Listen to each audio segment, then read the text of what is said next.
Welcome to the media. We get phone back. So let me say good afternoon to the people of district number 10 for supporters. I want to appreciate the people of district number 10 again for affording me the time to make their presence felt in the capital. Our job is to talk for our people. Our job is to ensure that the laws that we're making be respected, be enforced by the executive. Our job is not to be building roads. Our job is to perform our oversight. But we cannot, because we are conflicted. We have decided to facilitate the executive to carry on the criminal acts. Today in session, our normal proceeding, a session is called to order when the call for unreadiness, it is the lawmaker right to state and to say unready, and to state your unreadiness to the motionist. And who were the motionists today? The motionist was Honorable Abbas June. And my motion was very clear that I wanted to raise. You know, yesterday, before yesterday when I was in Ghana, I got on school and said, on the 27th, the Supreme Court will be hearing our bill of information. The Supreme Court will tell the people of this country who favor the rule. And yesterday, it was a precedent again yesterday by the Supreme Court of this country. It happened during the early snow time, during Manasari time, when the Supreme Court ruled for early snow. And the executive decided that they would deal with the juntas. When the executive went to deal with the junta, the Supreme Court full bench did not appear. Yesterday was a clear indication that the Supreme Court ruled in favor of the COFAS block. And our laws need to be respected by us that make the law. We cannot be lawmakers, we'll be juntas. Under junta, like I said in session today, that those people are behaving like juntas, and I want to restate what I said in session. Yes, they are behaving like juntas. Because under junta, for example, right in my district, the court rule that somebody won a case to claim all the property. The commoners were deprived of the houses, of the property, because the court ruled. While the common people will respect the laws, and we as lawmakers cannot respect the law. Let me restate and let me reaffirm to my supporters. Yapa will be in session on Thursday. Oh yeah, I will be in session. And I'm going to state my own. It is because the Constitution provides that everything you say in there, you cover by the Constitution. That one lawmaker stood in that place and threatened to impeach judges. And the judges are respecting the Constitution. I want to challenge anybody that think they can suspend me. I dare them, or they can suspend me. I dare them to start the process. We will state our unreadiness in session. And I want to say this. As long as we cannot respect the laws of this country, if I'm attacked by anybody in there, when we come outside, the attack will start. Oh yeah. What are the doormen? What are lawmakers? Like Polade day today, like Anthony Wodon day today. That one that you follow them when somebody goes speak as I want to by you. You happy on your 1-4? Like the day today, why will you be attacking me? When the motioners were telling me, say, you let the man raise the motion, a level be to accept or deny. That's the process.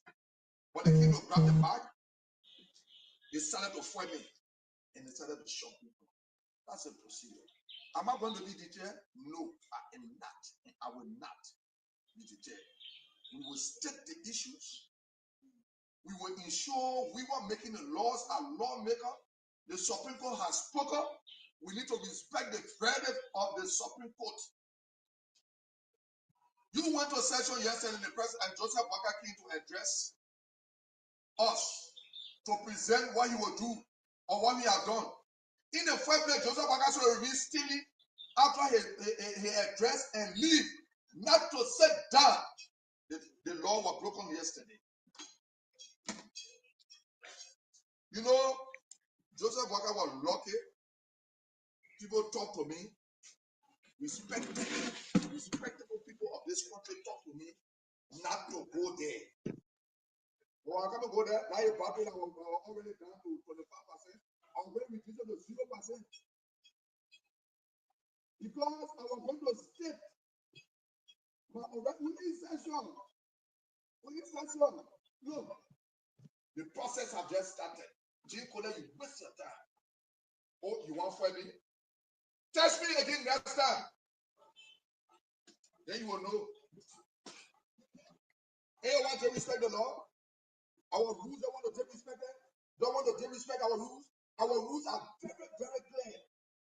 Our rules say the only time you can put a lawmaker outside, you can ask the sign your hand to escort him. You know, we're doing the same thing for my president. We are done. I'm going to keep by myself. What have changed?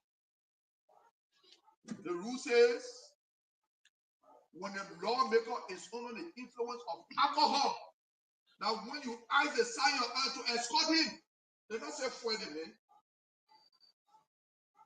Anybody for me outside will come, inside will come outside will attack you. It can be who, it can be what. The process will start. They will know who can hire in the country. They will know who will be free to move in the country. Anybody attack me in there and don't go by our rules. When you break our rules in there, when we come outside, I will break the laws outside.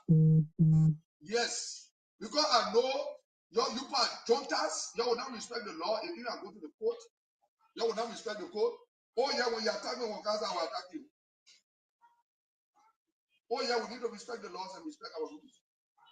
Why is you allow me to raise my unreadiness? Are you the presiding?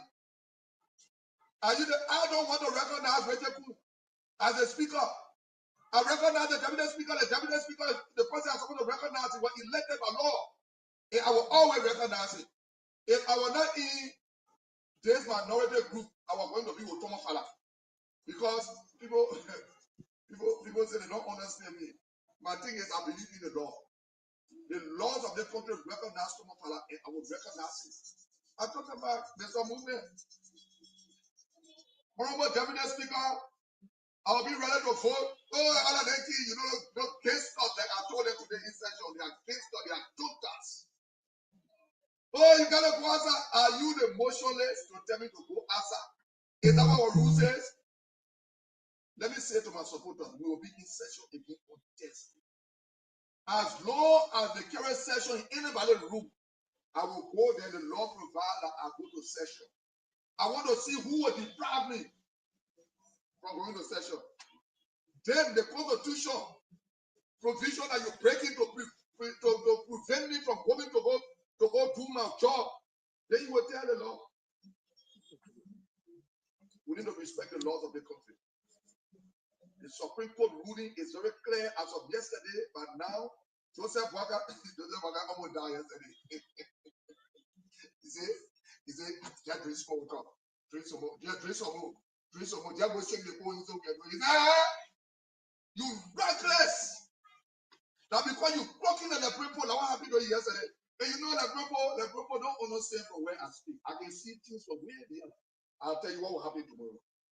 Yesterday before the court, go back to my recording yesterday. I told the pastor go there, Joseph Walker going to sing again.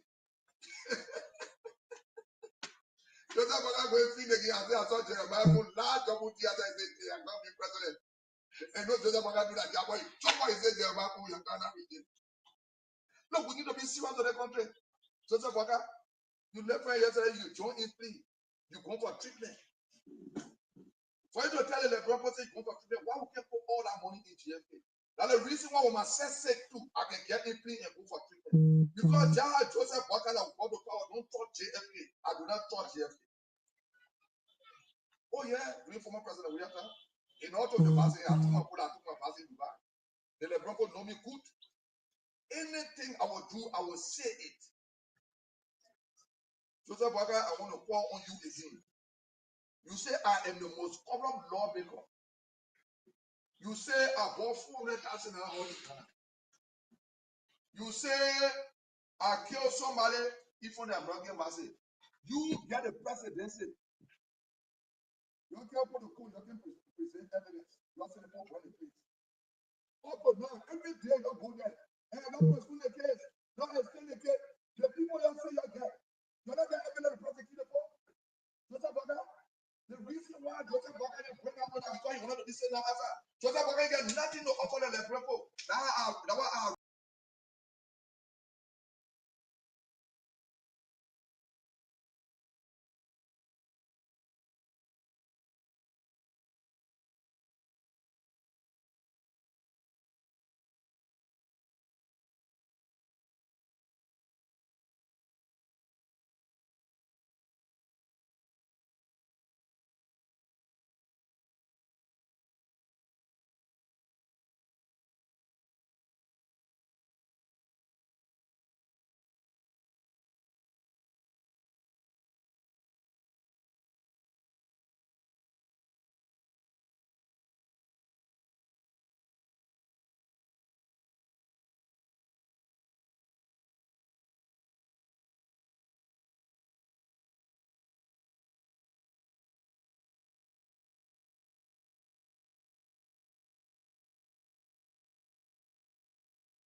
Hey, good afternoon. Ansu, you can hear me?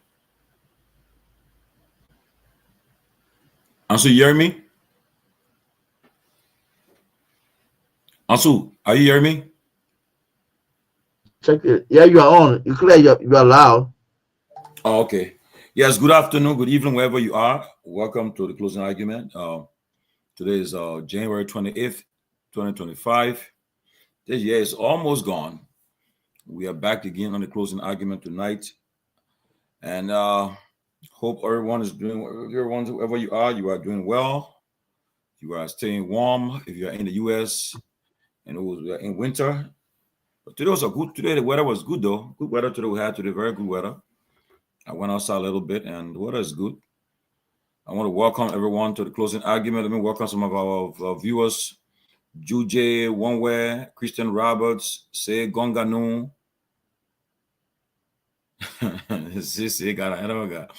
Esther Clark Fredericks. Yeah, one of my strong critics there. Son of Coke, Vasco.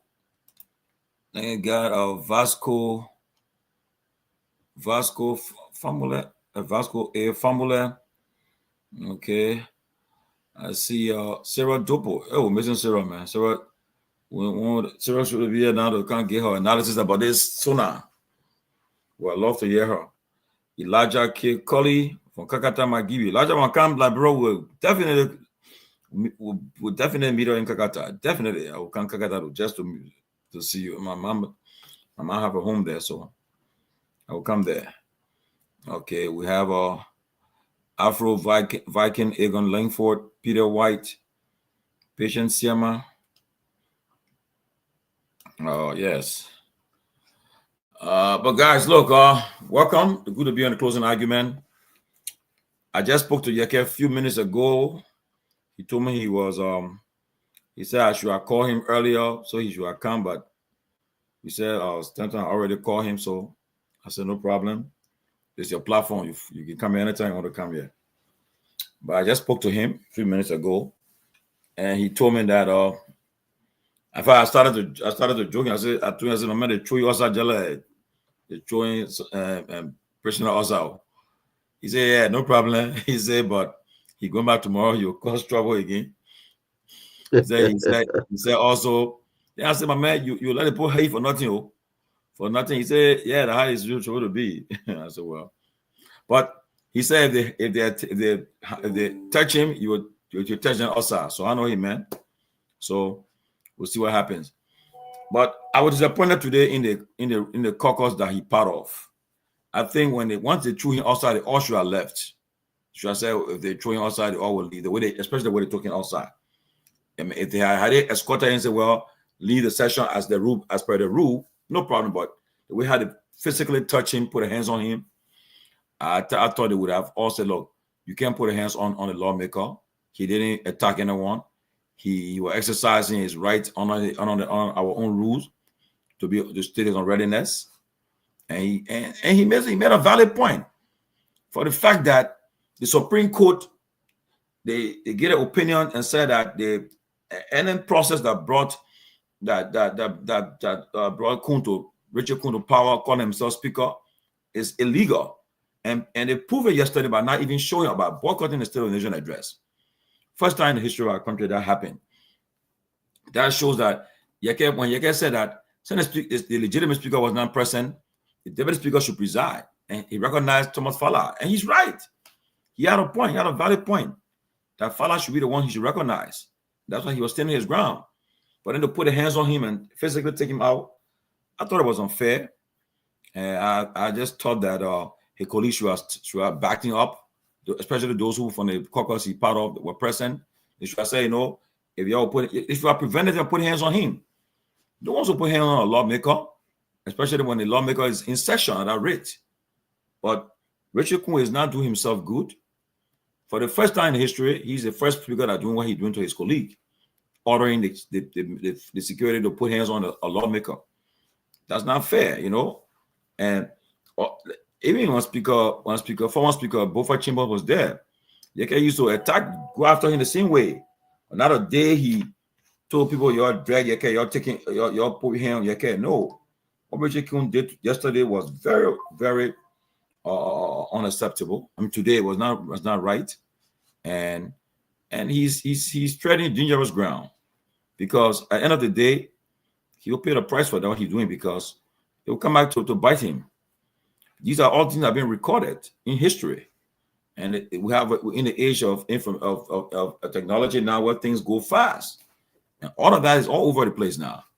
That he gave, because a lawmaker in America or in other countries will say, well, if the speaker have that much power to order security to put hands on our colleague, and then I mean that person have overstepped their bounds, because there are times even in the great America, people shouting match at each other, they scream at each other here, they want to even go at it, but they never hear the speaker say, "Oh, put him outside, put her outside."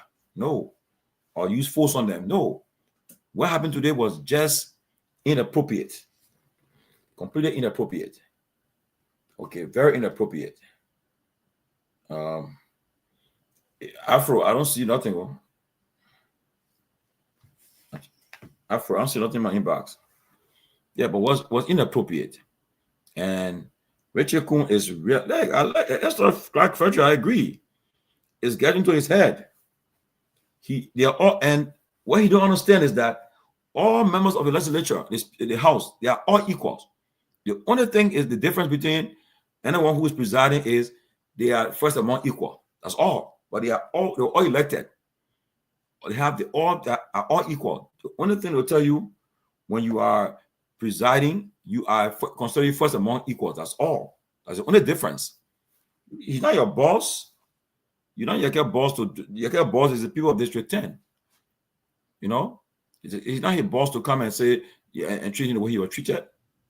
Exactly so. And it's wrong. And if we're not careful, somebody will react. The Yeke is making. I just told you on the phone. Yeke said, he said they would try to go outside. He will respond to them outside. So why if Yeke go get his own men and say, well, you guys stand. I'm sure now tomorrow on Thursday he going to the place. Yeke will go reinforce. He won't go alone. He'll go with reinforcement now. He'll be outside there. And if you put hands on him, he won't respond. I mean, look, I do not support anyone insulting the president and so forth. I'm not in for that. But when it comes to the legal part, let's honor it. There's no law in our country that says nobody you can't insult the president. It only it left with your own morality. That's all. But there's no law that says, oh, you can't insult the just somebody can curse me, can curse you, can curse the president, and curse somebody too. But it left with the person who's doing it, that's all. So by you doing it, it's up to you, you know. I would not do it, but somebody choose to do it, it's up to them. But you have no right to order security men to put hands on a fellow lawmaker. That was wrong. It should be condemned. The rule of law caucus that Yeke is part of should come up with a strong statement on that. Because what's happening to Yeke today, you'll give Kuhn the feel that he can do it tomorrow to another person. He's not even a speaker, and he's doing that already. It's dangerous. It's very dangerous, and I hope he take note of it and act accordingly. But that was wrong, and we should not accept it. We should not tolerate it. Okay, it's just not fair, and it should not be. But let me call my reporter. I hope he's ready to give us some more details of what happened. But I want to say congratulations to our closing argument. Today we are officially accredited by the Senate and the House of Representatives. We have our reporter now fully accredited now. He'll be allowed to cover everything, activities there, all the session, recognized as a closing argument reporter, correspondent. I want to say congratulations for that. It hasn't been an easy thing, especially when they label your platform as an opposition platform, which is not. When they say your platform is opposition platform, your platform is anti-government. But I tell you, but your platform that supported that brought you the power, Spoon where can be bringing people that hate you all day. You don't see that one. You're seeing because the people come and express their view. No, but we're happy that we got we are accredited now to the House of Representatives and the Senate, and executive mansion in a few days will be accredited to. As far as I was told today, we have accreditation at the executive mansion now. We have a reporter covering wherever President Boga is. The person will be assigned there, going with President Boga up and down too, and hopefully, if they feel good, they'll say, well, travel with the president when he go on a trip. Because look, let me tell you something. Back in the days, when Tito was president, whenever you were assigned to the executive mansion, when that president traveling anywhere out of the country, they will always let that reporter travel with the president. But nowadays, the people don't do it. I don't know why. Even in America, even the way the people can criticize Trump, criticize Biden, when Biden and president traveling, that executive mansion or White House crew travel along with them.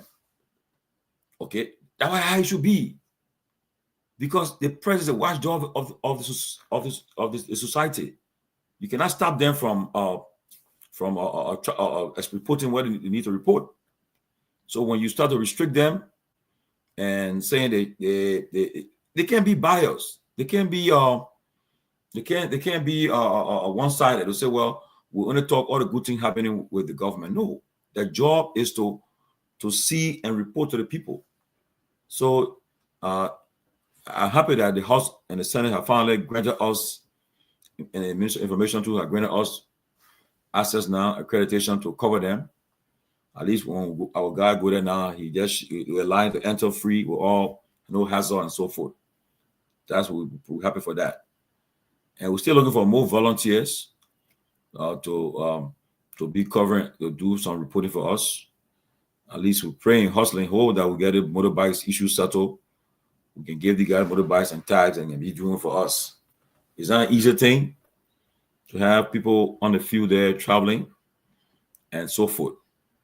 And hopefully we'll be sending some people to Nimba to give a snapshot of what's happening in Nimba, coming to the elections of the vacancy for Senator Prince Johnson. So we're looking forward to sending somebody to Nimba soon to check out, to give somebody snapshot of what's happening in Nimba. So that's the situation. Oh, where am our guys then? They gone? At least you go. I know. Miss you. I know. Yeah, hold on. We're not at least from all whatever. Hey, that girl. Hey.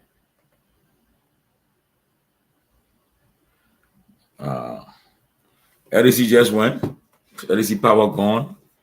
That's why we off the radio in Liberia now, because of LDC. You see? Now, if we have money, we'll be back on the radio, but we'll put fuel, get fuel, but no money, so we can't get fuel. We have money to get fuel. We'll put fuel in a generator to get it back on the radio until LDC can come back. But that's one of the struggle we go through, people. Right now we're only on the internet and YouTube. So that's how things are. So now I can't even I'm about to get a guy to take some calls, but now it just good Sarah coming. That's good. The good you coming. That's good, Sarah. Happy to see you, man. Happy to see you, Tomalin. Good to see you. How you doing? Okay, they say we're back on. They say LC. Hey, it's right, bro. It's right. You get a good lawyer. Come back. LC back on now. You see? Oh, they went off? It went off. Yeah, Wow. Then you enter the post, it says it is back on. Okay. That's good. That's good. I'm bringing some positive energy to the show. Yeah, everything looking good too. Everything looks so shiny. Thank you. Good. Yeah, but that's the situation. We have our accreditation to the ministry, to the House and the Senate now, And also, we are looking forward to the executive mansion granting us.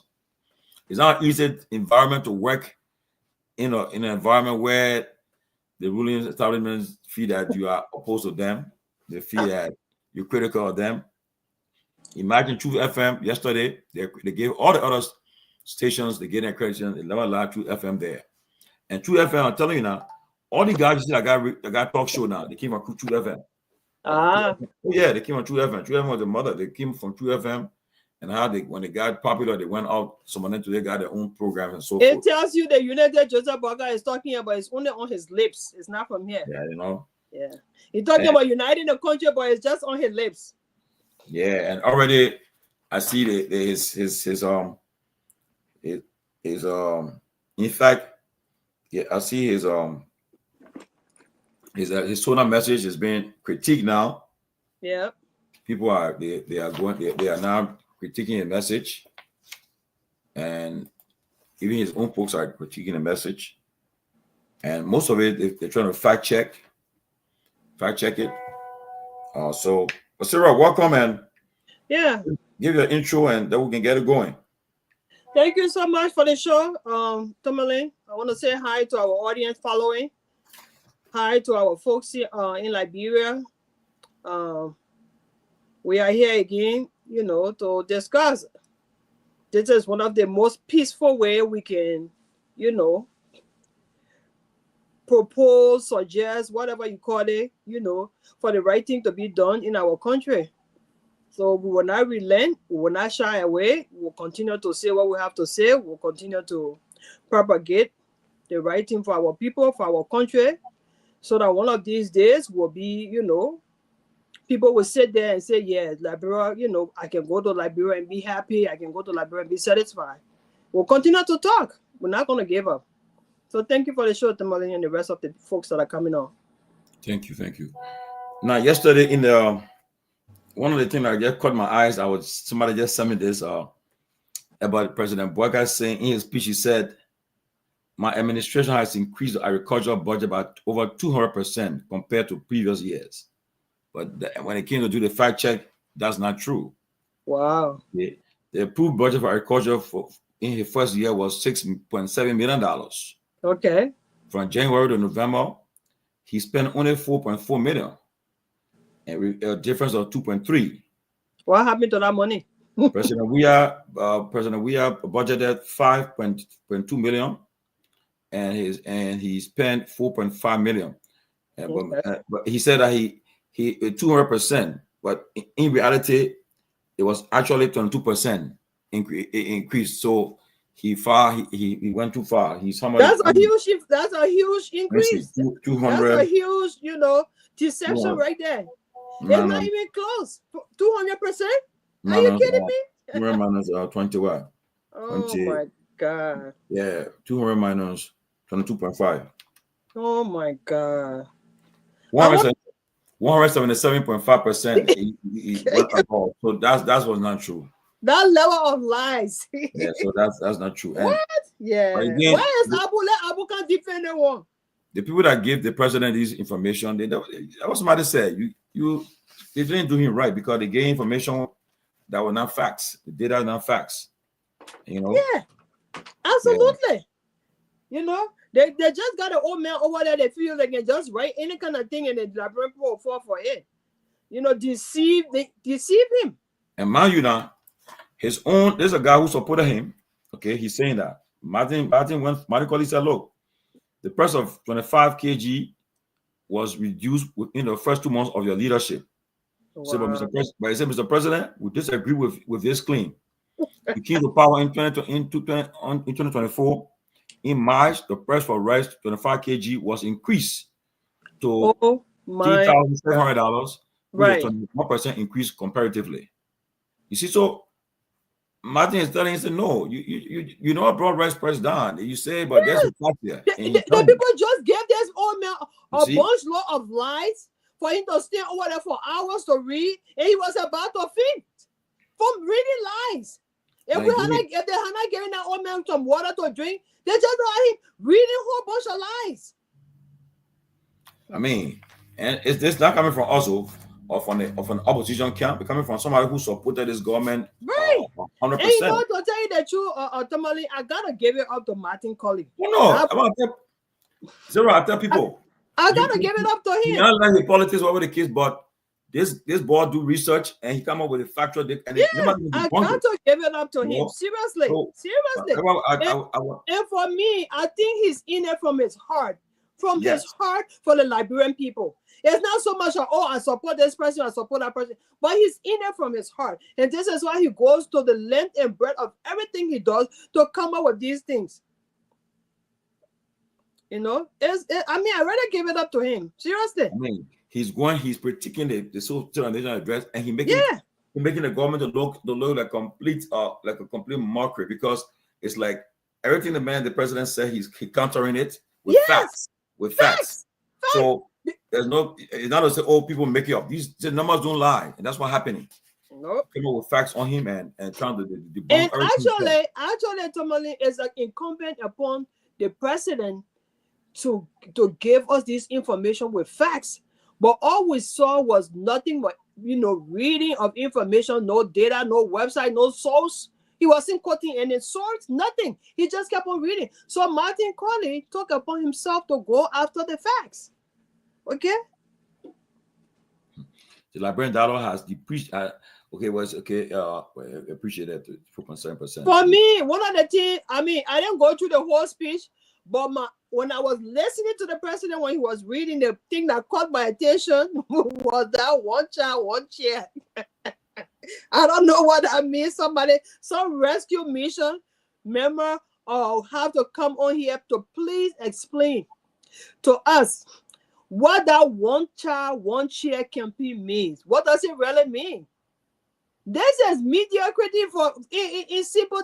A country that pays its lawmaker $45,000 for new cars every 3 years. You want to tell me you're coming to tell us, say, you're launching a campaign for one child, one chair. So when one of the children chair broken, they will be sending on to the next campaign. What does it mean? It's so sad. Like another part of it makes sense.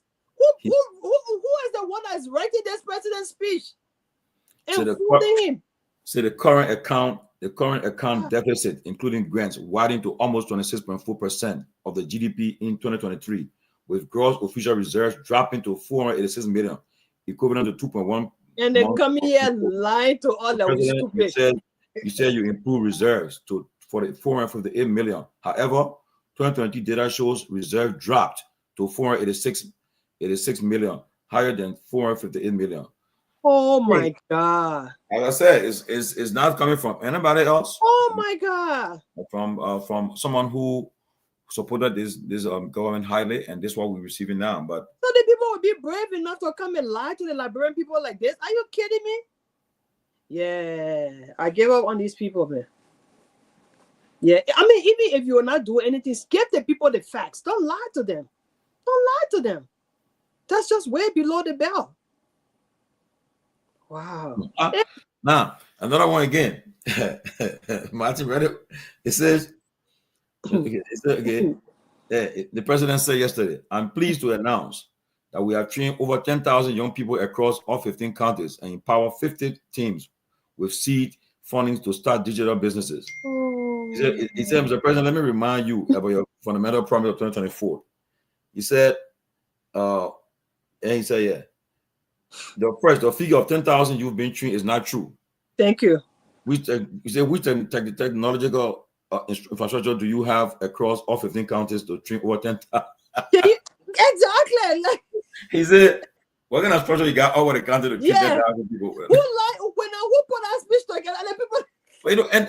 And those who criticize the ball, then it said, oh, the man getting paid, but no, you're stop it. You ain't getting. It may getting paid, and you ain't paid to do the right thing. To become under my own government, he put the power. No, you stop it. But if they say the man getting paid by who he getting paid by? No. Who paying him? Well, Ansu, you can't want that take some cost for the Liberian people 1 year for them, little bit. What they say about the president's speech, little bit, please. Take you at least 10 calls, at least. Yeah. Yeah, we can get it going. It's a disappointment, actually. Yes, man. It's sad that who wrote that speech? The president never did the president justice. They never did anything good for the old man. Seriously. Yeah. It's a disappointment and a disgrace for a whole rescue mission. I saw both people in that mission. Okay, guys. So for participation, you can call us on 077-285961.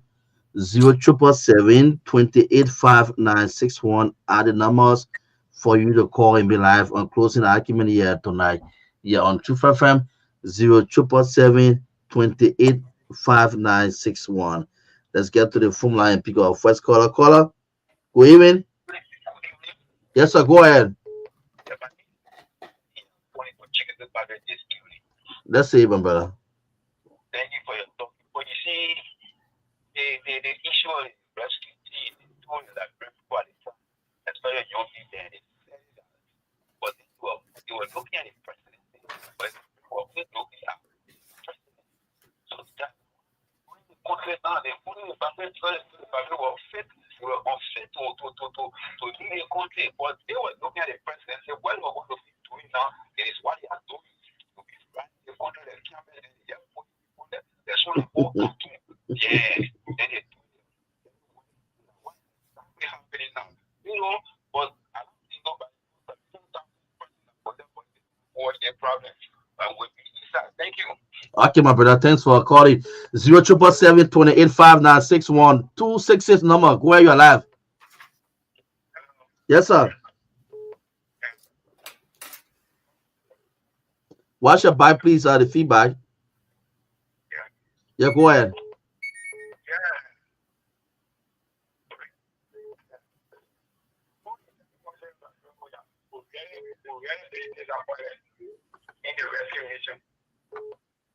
Why now? Yeah, because the rescue mission is the one that rescue the country. And the way I'm speaking with you, I'm working with Mano Ball Plantation.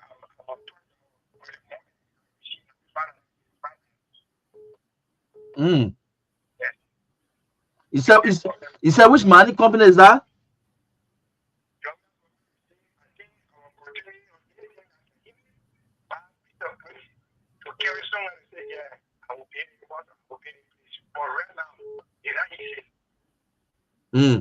Okay, my brother. All right, I'll try to get to you. I see which mining company is that. Go ahead, you are live. Let's hear you. Yes, sir.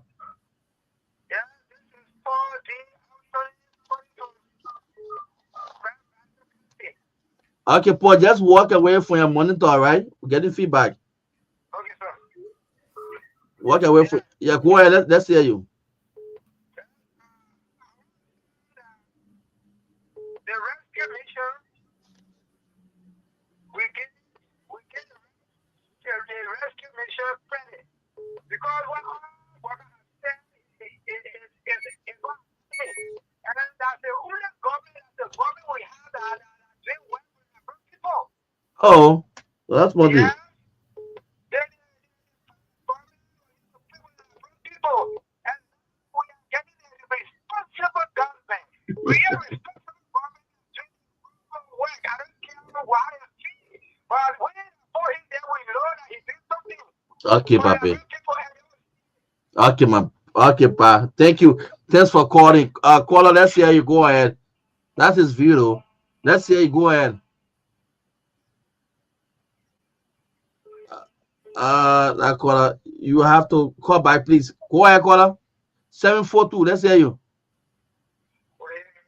Yes, sir.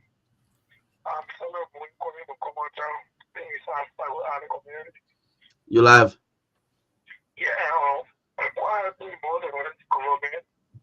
Yeah, honestly, I've been with us, and then it forced all to now insurance, call insurance, about $125 United States dollars.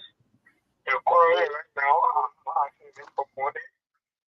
Then the insurance company tell me that the government telling you third party, they will not see about us. So whatever they are doing, I do my own. And right now, the day I was coming back, I'm the one that treating them more and treating myself. Now, which insurance company is that? Insurance International, Front Street. Okay, so it was doing a buy registration time. You went to the insurance company. Yes, You pay 125. Why?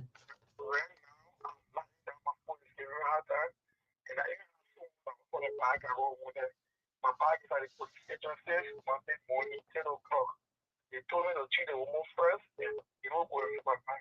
My bag is at the station, they are putting her to get well before they see her best of her. When you treat the woman, she don't want to go with the bag. Then what's the position of the insurance company now? That's a very good information you provide, you know. They said that it was third party because actually someone hit me and escape. You get me? Yeah. They said it's third party. Someone hit me and escape. They have no to hit me. They have no one to hit somebody. They're going to share there to come in to compare the person that hit me or to prepare up to service my back. But since someone hit me and ran away, anything happened, that's a own or expensive. Oh my God. Yeah, I was thinking that my back is own temple. And the day I was on it, although I was taking a whole chicken myself before I hit him. Going to get my passport. That's why we are going to right now. That's some very sad news. Caller, go ahead. 085 number. Go ahead. Yeah, how you doing, Chief? You're live, a boss man. Yeah, I want to say thank you for showing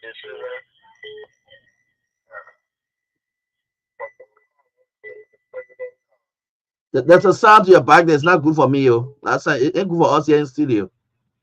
There's a sound to your back. Either you just lower that monitor. Yeah, I think for me, all I want to say to the president should keep focus. We listen to the speech. Yeah, one other thing that was stated within our speech that is called to go right on. One thing I would like to say again is that we believe that sometimes if you go to the market and listen to noise, you will not actually buy what you went to the market to buy. What in that speech that is currently going on? Let's say, are we to speak as like give me example? What exactly for that speech you listen to that is currently going on? Then what you said? We listen to increasement for the salary for all teachers that are being that have been employed, voluntary teachers, and we listen to it, and it has been going on. We know fully well that there are things that the public doing. We can understand those things, but sometimes, we have been with the little criticism. Even we see you doing good things, we still criticize you. And if you don't keep focused, you will leave the right track, and sometimes go the negative one. Okay. All right, that's your view. Thank you. Thanks so much. Yeah, 793. How are you? Yes, sir. Yeah, when my first is here, calling for budget to need to say live gas station. You're live on Truth FM. Let's hear you. Yes, thank you for the program.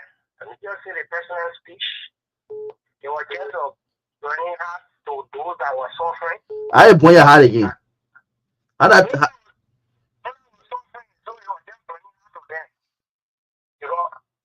In Hillary and the nation just to law recording. So what do you have you go say that? The people are the same. They don't follow law. And what do you say good? And he said, the people said they were suffering. Now, the president said, respect is going down. So now, people buy $1,500 for bigger rest. Gas price going down. So don't mind it. And those are in my house, they teach them what? Because they carry the salary out. Master to a hand, and if for now, carry the salary out because they're just about how they live. Okay, yeah. So they don't want my house, they get outside. People, I'll get my rent or send, I'll take 15, I'll get to 25, they don't want to get outside. Or to country road. They think you're like in my house. Ansu. Yeah. Okay. Yeah, let's just wait there. Get back to the guys. The message came out.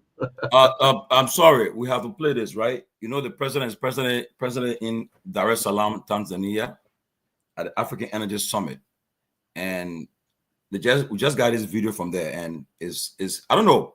I will play this video, and Librarian Pook, and I will you guys can tell us what your thoughts about it. Please play the video. Let me see. Just from Dar es Salaam. Well, play from the beginning. Play from the beginning, please. Go ahead. A forward trajectory. My sister. On a forward trajectory. Your Excellency, over to you. No, but please let the man. I want to play what the part the man asking the question. Please play. My sister, the Boakai Senior President, this panel, but certainly not the least, His Excellency Mr. Joseph Inyuma Boakai Senior President of the Republic of Liberia. We've talked about numbers in terms of access, and for Liberia, it is 32% of the population that has access to electricity. Again, the vast majority of them being in the capital city of Monrovia, and very little in the rural areas. And with regards to clean cooking, we're talking about 1%. But your government does have huge ambitions of reversing that. What are the major pillars of your national compact? And what innovative financing and investment models are you looking at to reverse this trend and put your country on a forward trajectory? Your Excellency, over to you. Let me thank my sister, the President, Dr. Smith, son, for inviting us to come here. I think it's also an opportunity because the last time I was over here was about 30 years ago, and I don't see any other thing that would have brought me here either. I want to thank you for this opportunity, and I want to also quickly thank you for what I saw here today. You're rewarding innovation, people who are doing small things. It's not just encouraging them, it's also making the younger ones aware that energy is important. We are honored to be here today, and we want to thank you for all that you've done to make us comfortable. Achieving universal energy access is essential to drive prosperity, inclusion, and sustainable recognition. We in Liberia, and I want to thank my friend and brother, Edison, for also working with partners like the World Bank, the Rockefeller Foundation, and also all of those who are contributing to helping us bring solution to our energy problem. I think also it's also a good management in terms of the African Development Bank taking that board to make itself available to be able to work with partners. We are excited to be here today, to be among those that have been considered to listen to our energy problems and be able to contribute. We are doing a lot. In fact, we are very blessed in terms of availability of means by which we can improve our energy problem. The country is well watered. Liberia has one of the highest rainfall in the region. And we think that hydropower is, and I would think that the Senate knows about it more than myself because he was the first who was suggesting this morning for how many megawatts we can get from our St. Paul River. And under the arrest agenda, power is very critical. We believe that we can bring a lot to achieving prosperity. We have 46% of the West African forest still intact in Liberia. So we have the advantage of being able to improve our electricity without affecting the carbon. Transforming our energy sector is the cornerstone of our national development. The plan arrest agenda for inclusive development. We have been working with the private partners. As a matter of fact, we have launched a lot of solar power projects. One of the last was at 20 megawatts. But we believe that this partnership will be able to help us to bring about speedy development of our electricity need and help to improve agriculture, education, the health situation in the country. I don't see anything else that will matter most than electricity. When I was landing here last night, I looked at the lights and I was wondering what would they have been without electricity. Yes, it is true that only 33% of our population is connected, and we want to make good on that by making use of our water system, the hydro, the solar, and also the meeting here today will enable us to connect us with potential partners. We've been receiving partners, but we believe that a forum such as this will expose us to people who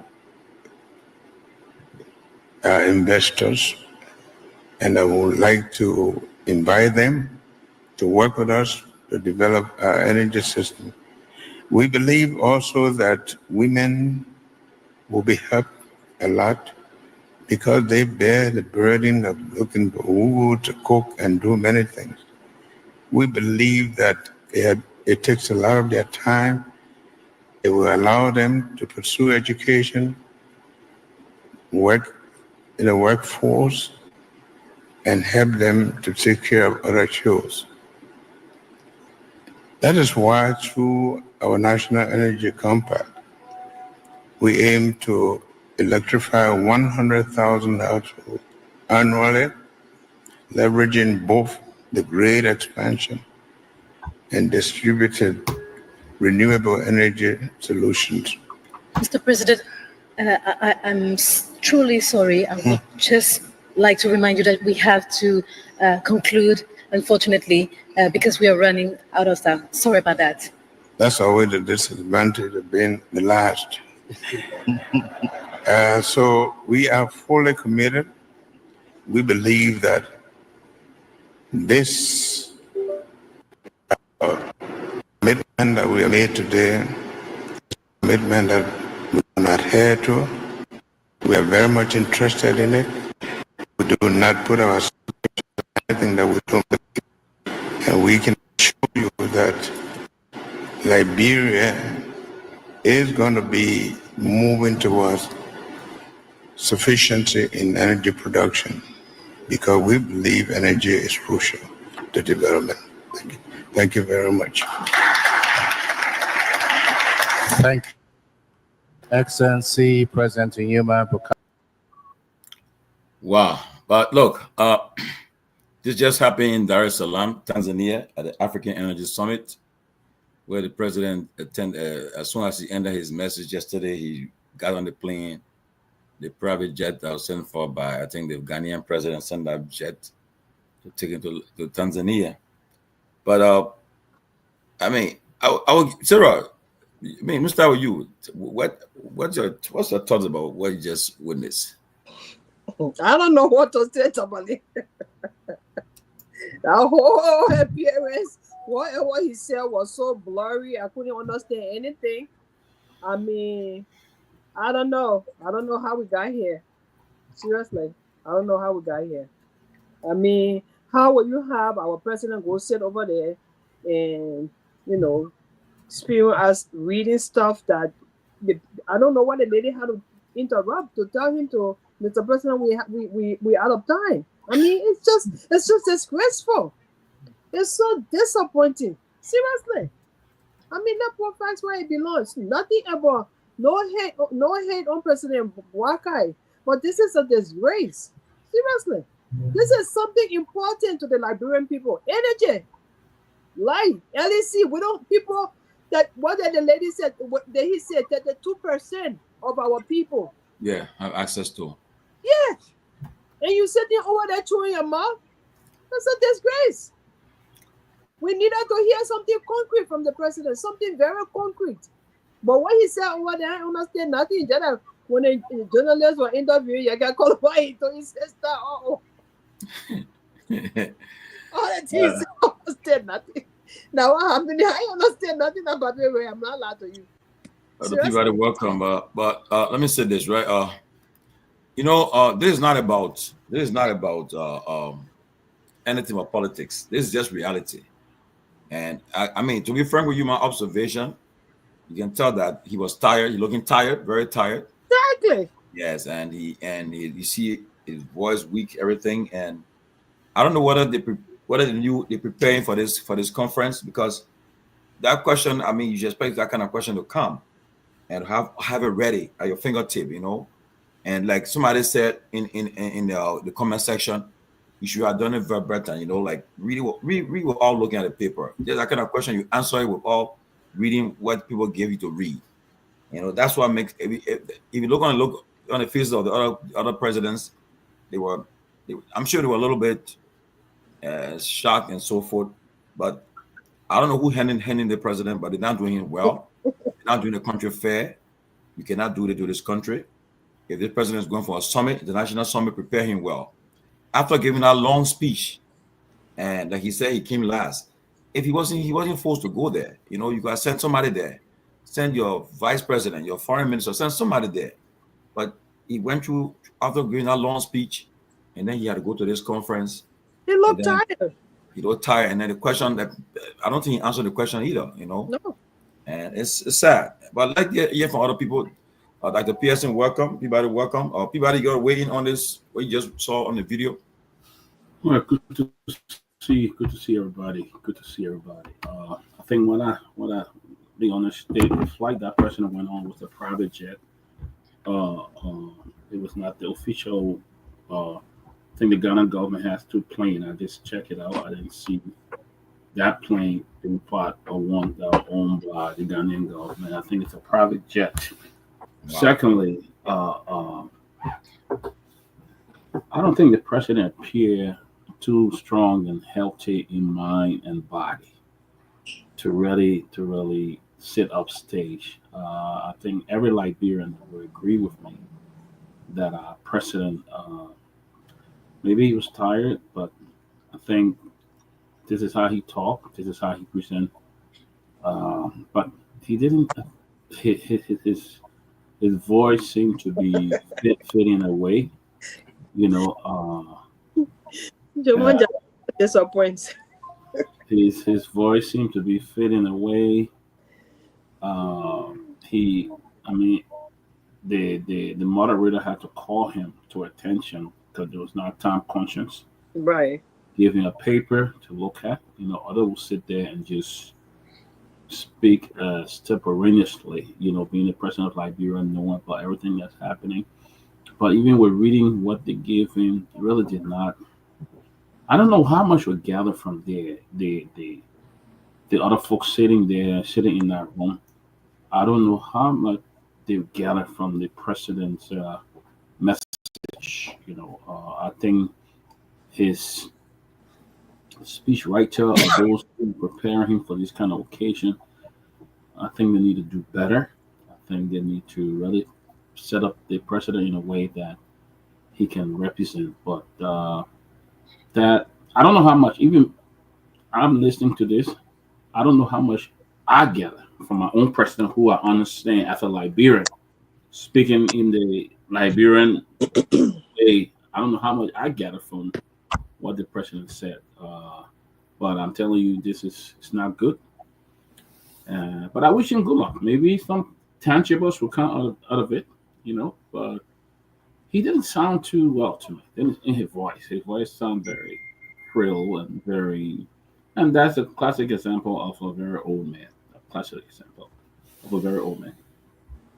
Yeah, and I agree. You saw at the end of his speech yesterday, he was tired, and right after that, he had to jump on the plane to go, and he went there. I thought it would have allowed him to rest and maybe prepare him well, but like I said, I hold no ill will against this president. I want him to succeed. I want him to be successful. I did not vote for him, but I want him to be successful. If he succeed, the country will succeed. The country will win. It's always about the greater good of the country and not above ourselves. So I'm just not happy with handlers. I don't think they are being fair to him and the country. And I hope they can understand this kind of a video should provoke their conscience to know that they are not doing the country well. Dr. Pearson, welcome, and let's hear from you. Thank you, Tomalin. It's a pleasure being on the closing argument. I want to say thanks to you all for keeping this platform alive. Sarah, my first time meeting you. I want to say hi to you. Dr. Peabody, hi to you, sir. Listen, there's nothing that's strange about that video. Tomalin, if you can recall, one of the president's last visits, campaign visits to Lofa. You remember when he came from the campaign, and then he went home to where he was residing, and they had this impromptu press conference for him. And you recall the video where for a split second he was completely absent-minded as to what was happening around him, and they had to bring him back to attention. And so you write the point that it's sad that in this day and age, for a country that needs a progressive leadership, that the nation would settle down for a president who does not have the energy, does not have the wherewithal in this time and age to be progressive for the kind of change we need. A lot of Liberians you talk to, they will tell you, Liberia right now, you need no soft-handed person. President Boycott is being pulled, by handlers, like you right to put it. But listen to the question that they asked our president, right? He had gone there to attend a conference that is projecting 300 million connectivity for electricity, across Africa. And the guy precisely asked our president about the innovative, and modern model that he's going to use, to bring change to his country that is lagging behind, his peers in Africa.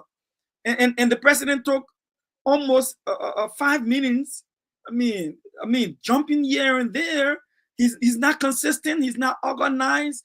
His thought process is disconnected from the conversation that he's having, and that goes to say that it is normal for an individual who is 80 years old and over. He just I love to travel from Liberia to Tanzania, or even to Ethiopia or to South Africa. You're talking, pretty much 7 hours flight, close to 7 hours flight or even more. And now you have the president who has gone through a situation with the sonar, standing in the sun for almost an hour trying to give a speech, and then drag on a flight, travel for 7 hours without any rest, and then he runs into this conference. He's supposed to address this conference. What time did you have to prepare him? Prepare him for the sonar before I say prepare him for that conference, And I can understand if he had a young man a bright young man just out of college 2-3 years ago, or 10 years or 15 years ago, abreast of his field, and he goes to such a conference or crumble what is happening in the developed world, he can easily articulate his ideas, his view, and where he wants to go, you know. But again, you know, I'm reaching to a place where I'm beginning to feel a little sorry. And I don't know how it's going to affect my tune when it comes to us critiquing our government to see change, but you know, it's now becoming more of a being sorry than being critical, because you can see the intentionality of those who's pushing this elderly man into terrain that he has no capacity for. And I think we need to pause and look back and see how President Boubacar, you know, look, I said this on other platforms, and I can't hesitate to say it today, and Liberians are listening to me. There's nothing wrong with the president knowing that he doesn't have the energy for the job and letting it go. Because we don't have any more time to waste, Timothy. We don't. Look, I can't disagree with you. And right now, for all Liberians, I will call all Liberians to take away politics from there. Take your partisans. It's about the countries and the future now. You see what's happening in America today. They are sending people back home, going back home. All that going to be rest on the shoulder of the country. The society will have to accept them and to get them reorientated in the society. It's something that we all got to be worried about now. And then with the leadership of the country heading that way, look, it's not time to play politics. My friend Joman Jada, I'm surprised. If I were him, I shouldn't even say a word.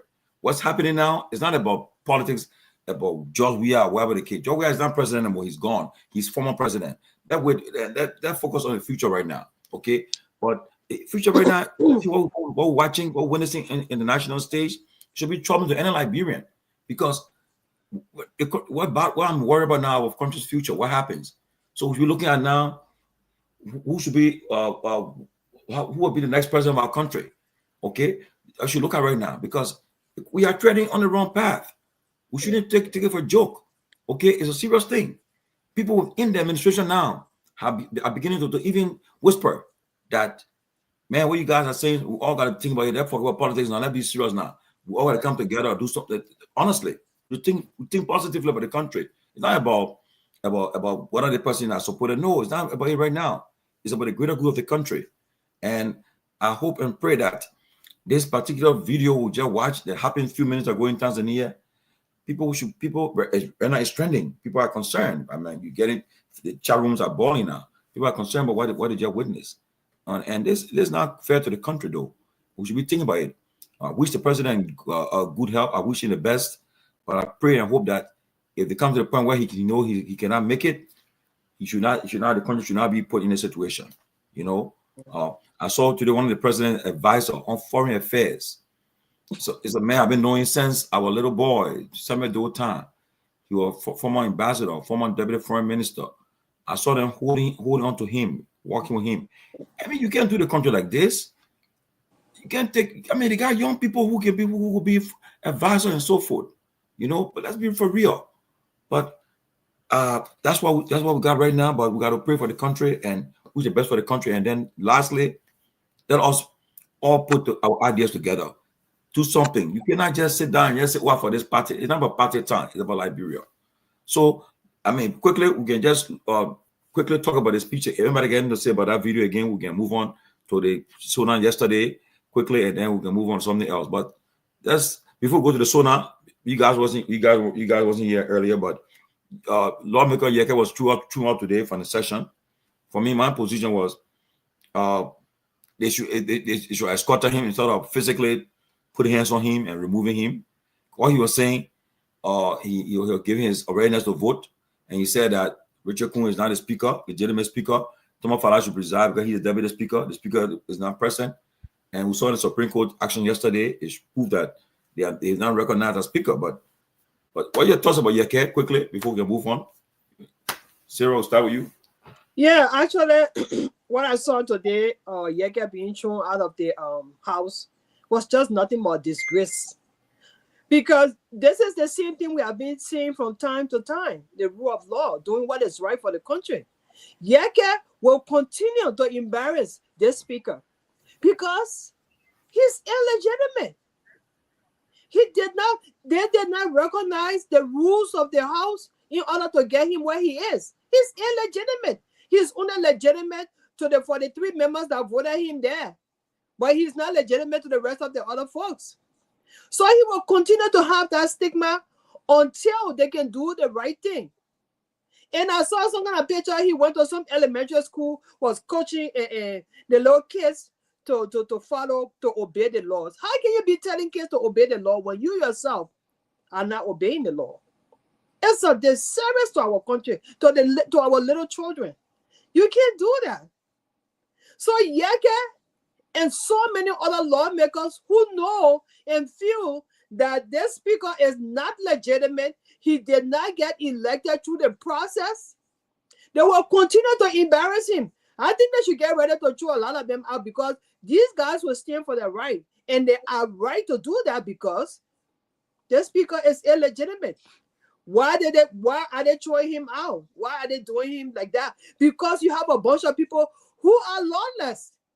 Even if Yeke expressed himself, like you said, they could have escorted him. They could have done it properly. But being who they are, lawless, rebel, they decided to do what they did. And it doesn't show a good image for our country. It doesn't. I know in other countries, lawmakers can fight, they can do this and do that, but they follow the rules. There are rules that govern this body. Okay? And Yeke was exercising his right. This speaker is illegitimate. He's not a legitimate speaker.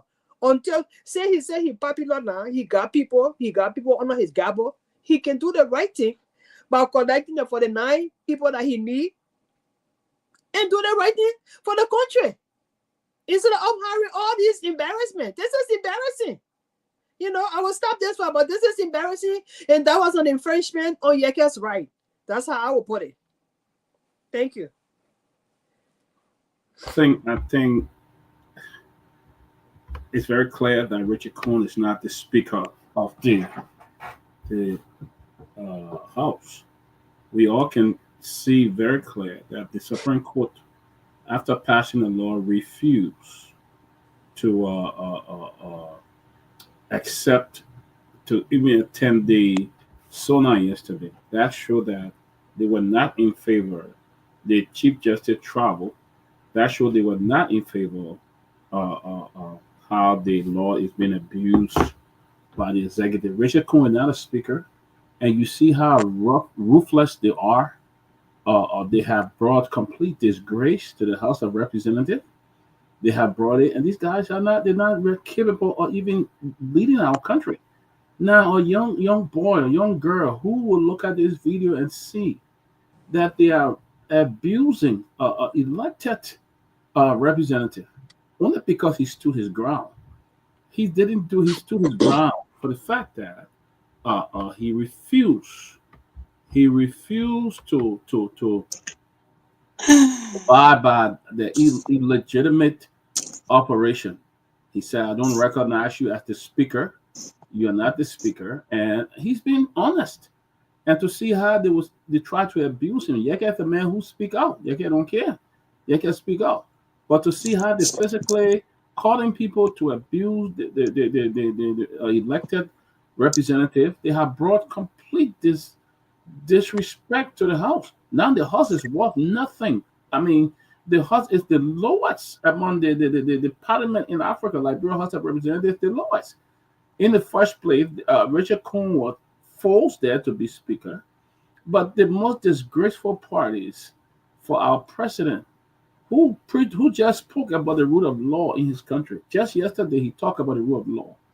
Will sit there and violate the law, the Constitution, and operate with a man who is not even recognized. And that's why you get disruption, you get corruption, and you get all kinds of stuff. And that's what we're seeing in that country today.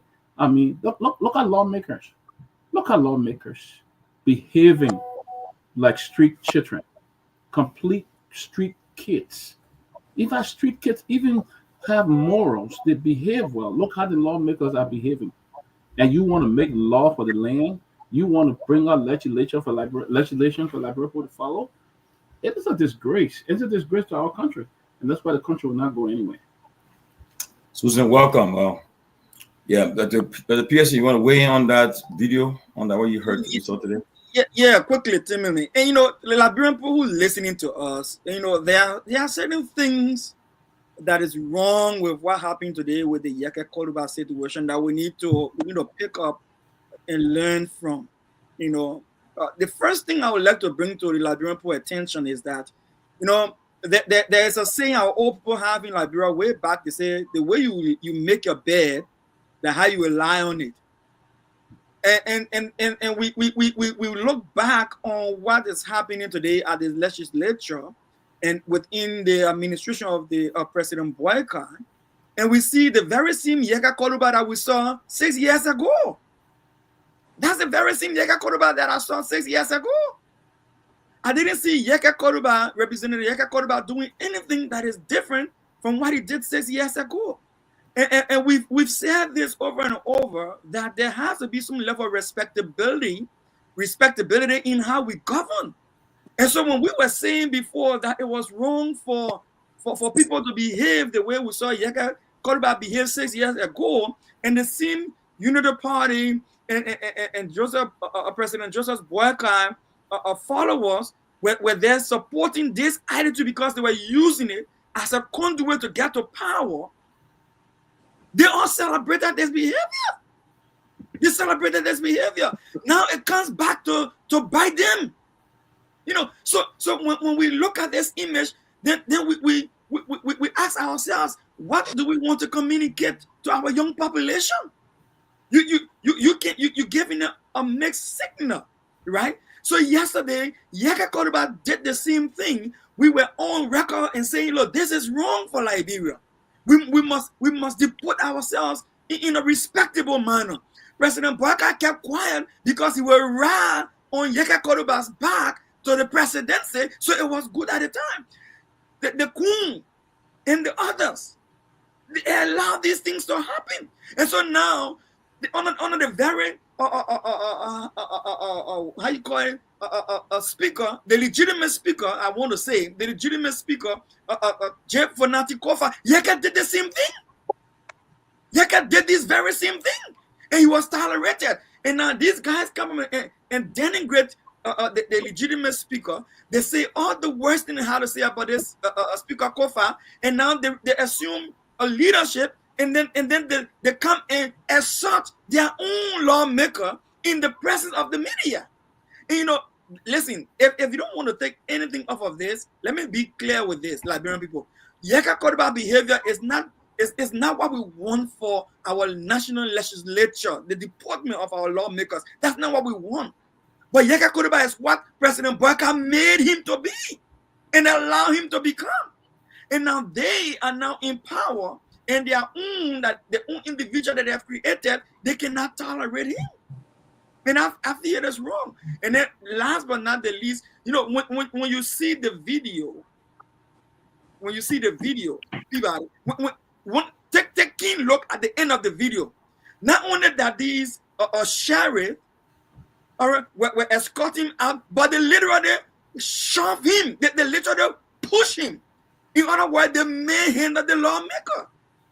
Where is this tendency coming from? Because it was encouraged by President Joseph Boyka when he sent the Liberian National Police to the Capitol building, and they invaded the Capitol building, and they manhandled lawmakers there, and they went with impunity. So now these guys are beginning to see it as something that is normal, that the executive branch and the executive arm of the government can be used to manhandle the legislative branch of government. Now we are seeing this thing, we think it's okay, but I was rest by saying, in the next 2 to 3, 4, 5 years after President Boyka maybe is no longer president, what will we say if this is meted out against those who are now in power? What would they say? You know, we cannot set bad precedents and expect good to come out of our country. Our president, in his speech yesterday, he said he called for reconciliation, unity. Is this what we're talking about? Reconciliation, unity? Is that what we're talking about? I mean, it's sad. It's very sad. It's very sad. It's sad indeed. Sad for our country. Sad for the government. And I mean, Look at the way they're Susan, shoving you've the been man. watching. Shoving it. Susan, you've been watching this video. You've been following it. It's crazy. I just like to hear you. I just want you to chime in here. What you think about this video on how Yeke Kehleboe was treated.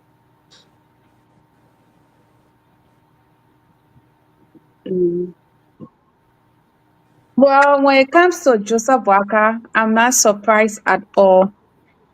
I'm not surprised because, I mean, the UP government, they have always shown this behavior of, you know what, we can do this to this person, and we are not going to accept this. This is the same Yeke Kehleboe. I think with Yeke level is much better when you compare Yeke with a man like Prophet Key who sit on Facebook and insult women. Salib, the same Joseph Boakai we're talking about today, who is the president of Liberia, was in communication with Prophet Key. If Joseph Boakai can speak to Prophet Key and embrace a man like Yeke to, cause all the noise on the internet, disturb in Liberia, why now? Why are you stopping this man? And it's so sad that this is the way that Liberian politics, that's the direction it's going right now. You and myself can sit right here and say, you know what, we're against this act, we don't like what's happening, but that is the direction. I am against what is happening because this is not supposed to happen.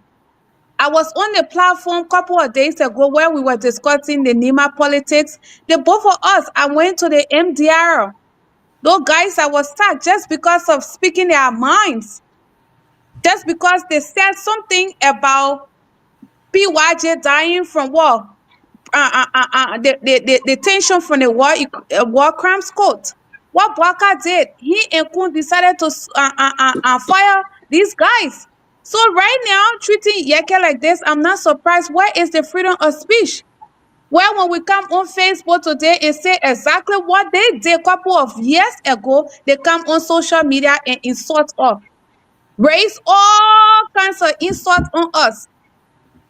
So, I mean, for now, to be honest with you, I am disappointed in the Joseph Boakai government because this is not the freedom of speech that you actually who for the rest, those of Yeke Kehleboe, the lives of Henry Costa and the rest that came out here and said so many things. So why are you stopping it now? You're supposed to be feeling the same things that you allow these guys to do, because being as old as this old man is, you expect him to be very responsible enough. You expect Joseph Boakai to be responsible, but the old man is not responsible. He doesn't even know what's happening around him. If you look into the statement of his police director, some of the things that they've been putting out there is wrong. They're in government, but they're acting in opposition. What they're doing to Yeke today is like human rights. You're going against human rights. It's been 1 year now. 1 year, you went the CDC headquarters looking for things that nobody know what they were looking for. So this old man is irresponsible. That's just the bottom line. You cannot support freedom of speech. You enjoy freedom of speech. Now you want to deprive other people from freedom of speech. It's just wrong. So if this is the dimension of Liberian politics, I think we should roll with it. I'm not against Yeke Kehleboe speaking out. I'm not against Yeke Kehleboe doing whatever he wants to do. It's part of the politics. We need somebody that will disturb in the house. That's what all of us will enjoy here now. If you say, oh, Yeke Kehleboe should not go and enjoy, then what do we look forward to? Yeke needs to go and disturb the house so we can enjoy the Liberian politics. That's what we've been enjoying over the years. So for me right now, he needs to stop harassing other innocent people, because the same thing that they did in their government when we was in power for 6 years. I think we supposed to enjoy the exact same thing they enjoy. We're supposed to be enjoying it this time around. You are so right. Like you stated, they acting like they are the opposition. Mhm. Susan, you just struck a point in one of the things you said here that uh, the president don't know what's going on around him, and I agree. Uh, I think President Waka is out of touch with his own government. He has no clue decision that have been made behind him, and the fact here is he's aging. He's aging, and the energy. He doesn't have the energy and stuff like that to really clamp down or just sit down and say, let me sit here and review certain things and see what is right for my country. We see a lot of errors being put in place. We see a lot of stuff that it continue to go on. The first place, the president is an enabler. Look how he had destroyed the whole legislature. He doesn't care. Okay, now you got people there who don't even have a clue of what they're doing. They are only there. They are legislature to get money. Every little legislation that come up, they want to get it going so they can get some money from in it, which is very sad. Now, Tony had the agenda, but he's not here. But let's go into something very pressing. I think we talked about it yesterday. Now, I Mhm. understand you say that stop. They're going to put a freeze on aid in Liberia. Like for 3 months because the U.S. government stopped offering aid. And use it depend Liberia depend on use it for a lot of things, for healthcare, stuff for a lot of things. How is this going to impact Liberia? Let's start with you, Sarah, and then we'll come to Dr. Pearson, and then we'll go to Susan. Dr. Peabody, sometimes when I think about our country, it makes me want to cry. It makes me teary for a lot of reasons, because we all, regardless of party affiliations, we all want the best for our country.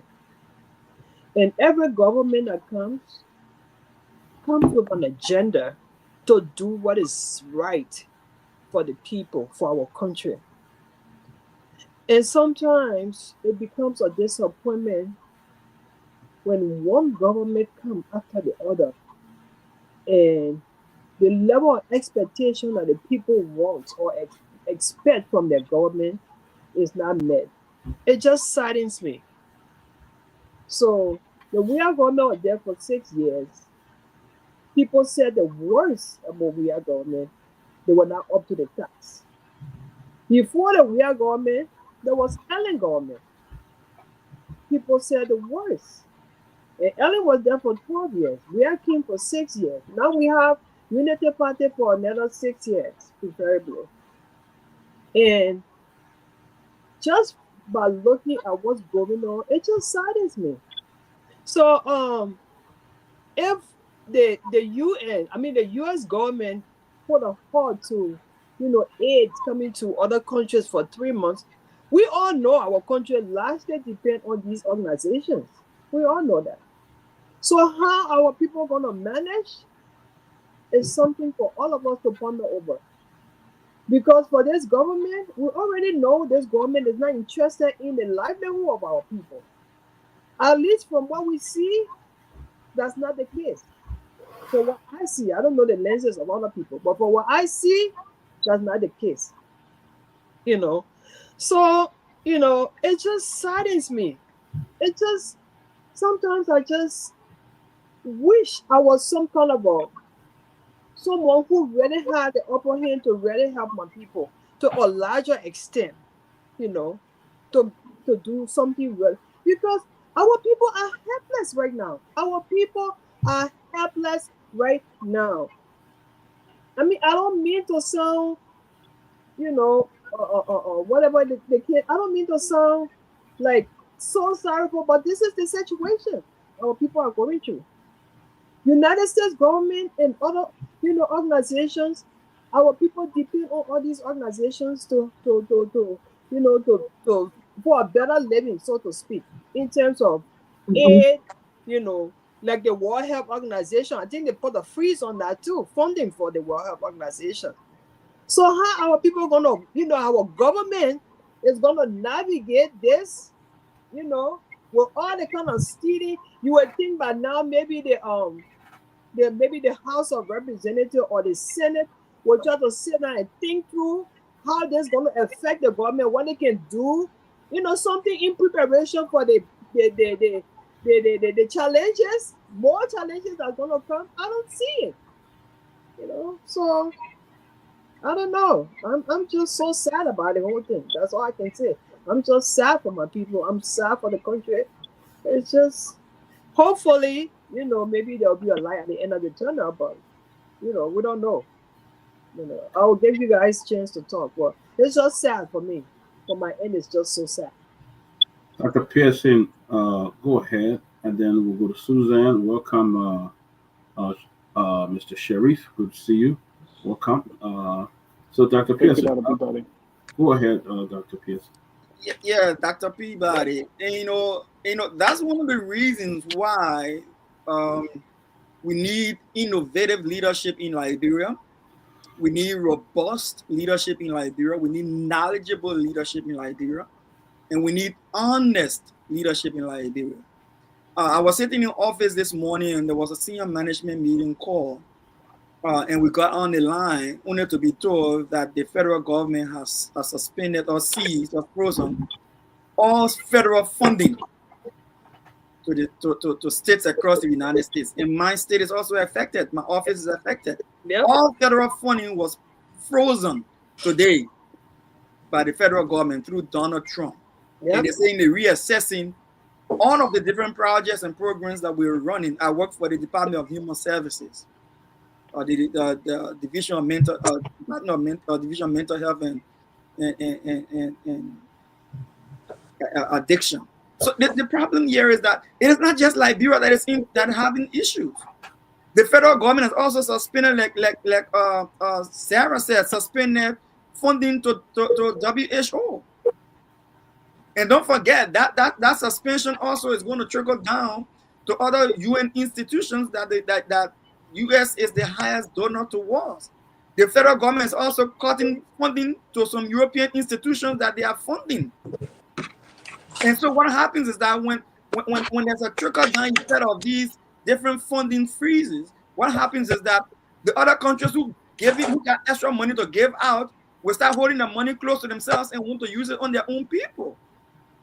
But yet, then this is when we come and look back into Liberia and we see our lawmakers, instead of being innovative and decisive in developing our country, they are there fighting in the House of Representatives. The president is trying to control the representative, control the senators, control the judiciary, they control the executive, and everything's helter-skelter.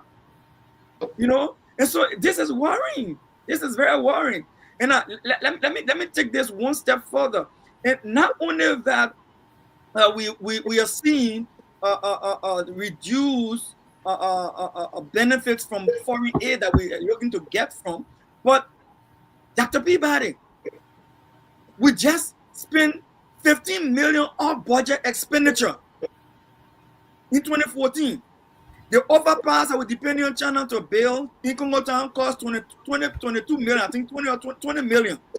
According to Jeremiah Pierre, to the Foreign Affairs, the Information Minister, Jeremiah Pierre, he said the overpass at the Congo Town there at the ministerial complex cost 20 million. But yeah, we can give 22 million to NSA without accountability.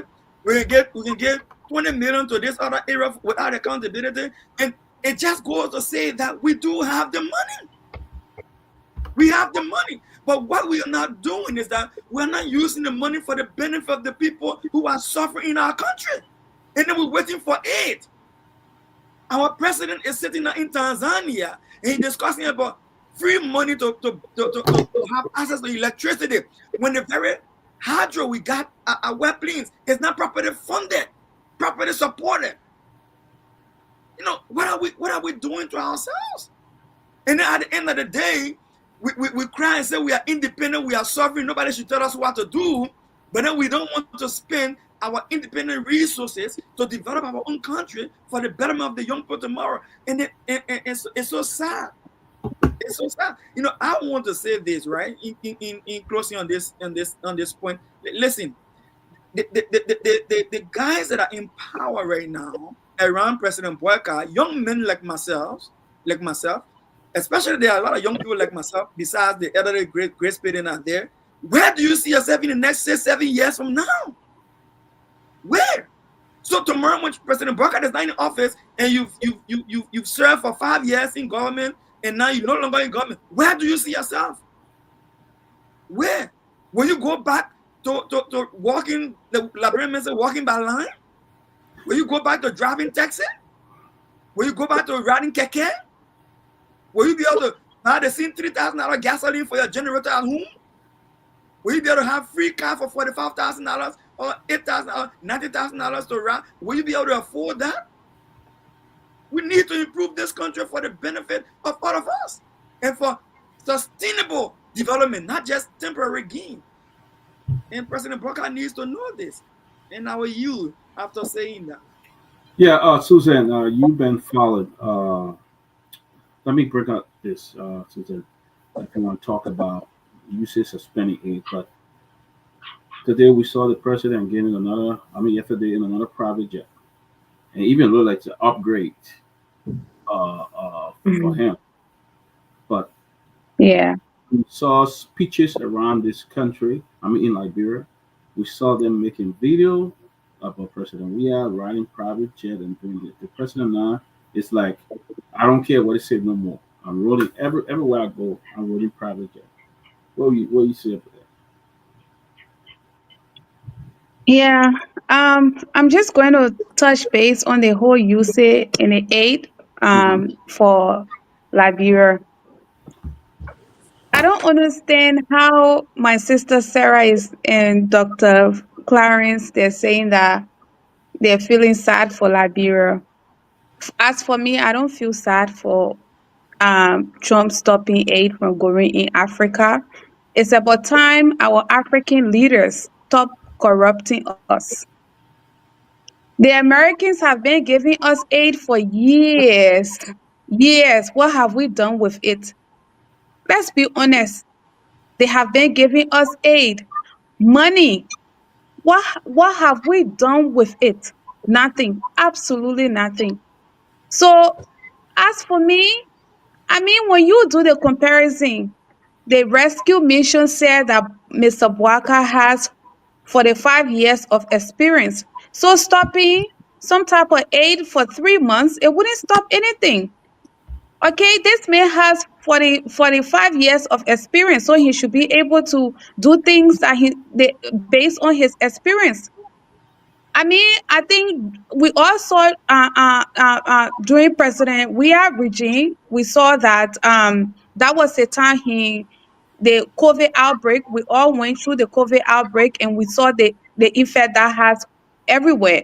So if President Weah could cope through COVID outbreak, then what about stopping 3 months aid?